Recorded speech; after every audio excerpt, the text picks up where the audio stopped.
ഞങ്ങളുടെ ഈ സുവിശേഷ സന്ദേശ യാത്രയിൽ ഞങ്ങളുടെ പ്രസംഗ വിഷയം കർത്താവായ യേശുക്രിസ്തുവിന്റെ സ്നേഹത്തിന്റെ സന്ദേശം ഒന്ന് മാത്രമാണ്.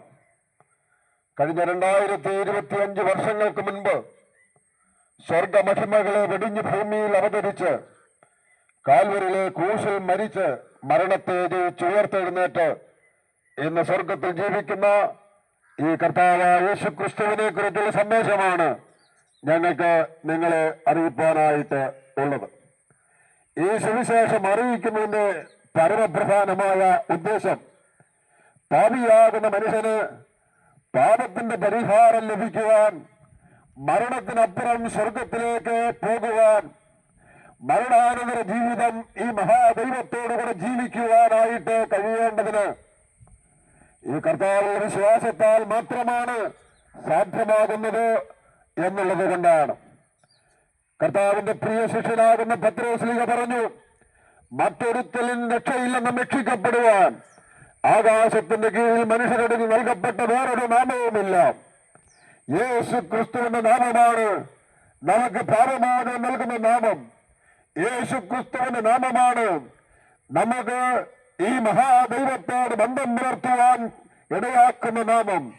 യേശു ക്രിസ്തുവിന്റെ നാമമാണ് മനുഷ്യ ജീവിതത്തിന് രൂപാന്തരം വരുത്തി മനുഷ്യ ജീവിതത്തിന് മരണത്തിനപ്പുറം സ്വർഗത്തിലെത്തിച്ചേരുവാൻ തീർക്കുന്നത്. ഈ ക്രിസ്തുവിന്റെ നാമം ആ നിലയിലെ ഞങ്ങൾക്ക് ഈ പരസ്യ സ്ഥലങ്ങളിൽ വിളിച്ചറിയിച്ചുകൊണ്ട് ഇവിടെയും എത്തിച്ചേരുവാൻ ഇടയായി തീർന്നത് കൊണ്ട് ഞങ്ങൾ ദൈവത്തെ സ്തുതിക്കുന്നു. ഞങ്ങളുടെ ജീവിതത്തിലെ പല മാർഗങ്ങളും പാപത്തിന്റെ മോചനം ലഭിക്കുവാൻ വേണ്ടി ഞങ്ങൾ സ്വീകരിച്ചവരായിരുന്നു. മതകർമ്മങ്ങളിൽ ഞങ്ങൾ വളരെ ഉത്സാഹത്തോടെ സഹകരിച്ചു പോയിട്ടുള്ളവരായിരുന്നു. ജീവിതത്തിൽ പാപത്തിന്റെ മോചനം ലഭിച്ച് ഈ മഹാദൈവത്തോട് ബന്ധം പുലർത്തുവാൻ പുണ്യസ്ഥലങ്ങൾ സന്ദർശിച്ചുകൊണ്ട് ദൈവത്തെ പ്രസാദിപ്പിക്കുവാൻ വേണ്ടി നേർച്ച കാഴ്ചകൾ കൊടുത്ത് ജീവിച്ചവരായിരുന്നു. എന്നാൽ അവിടെയൊക്കെ ഞങ്ങൾ പരാജയപ്പെട്ടപ്പോൾ കാൽവരിയിൽ മരിച്ച കർത്താവിന്റെ സുവിശേഷ സന്ദേശം കേൾക്കുവാനിടയായി. ആ സുവിശേഷം ഞങ്ങൾ വിശ്വസിച്ചപ്പോൾ, ഈ മരിച്ചിട്ട് ഉയർത്തെഴുന്നേറ്റ ക്രിസ്തുവിൽ വിശ്വസിച്ചപ്പോൾ ഞങ്ങളുടെ ജീവിതാനുഭവത്തിൽ ഞങ്ങൾക്ക് പാപത്തിന്റെ മോചനം ലഭിച്ചു. ഞങ്ങൾക്ക് മരണാനന്തരം സ്വർഗത്തിൽ ചെന്നു ചേരുവാൻ കഴിയുമെന്നുള്ള ഉറപ്പ് ലഭിച്ചു. നിശ്ചയമായും ഞങ്ങളുടെ മരണത്തിനപ്പുറം ഞങ്ങൾ സ്വർഗത്തിൽ എത്തിച്ചേരുമെന്നുള്ള ഉറപ്പ് ഞങ്ങൾക്കുണ്ട്. ഈ വിലയേറിയ ബോധ്യം നിങ്ങൾക്കും ഉണ്ടാകണം, ഈ അനുഭവം നിങ്ങൾക്കും ഉണ്ടാകണമെന്നുള്ള ആ ലക്ഷ്യത്തോടുകൂടി ഞങ്ങളുടെ ജീവിതാനുഭവത്തിൽ നിന്ന് ഈ സന്ദേശം നിങ്ങളെ അറിയിക്കുവാൻ ഞങ്ങൾക്കിടയായതിൽ സന്തോഷിക്കുന്നു.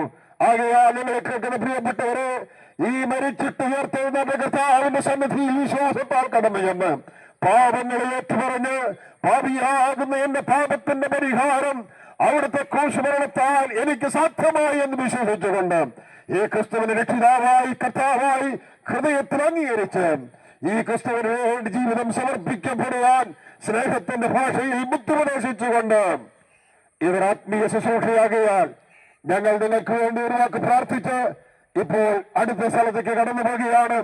ഞങ്ങളുടെ പ്രിയ സഹോദരൻ ഷാജി മുൻപോട്ട് കടന്നു വന്ന് ഇപ്പോൾ പ്രാർത്ഥിക്കുന്നതാണ്.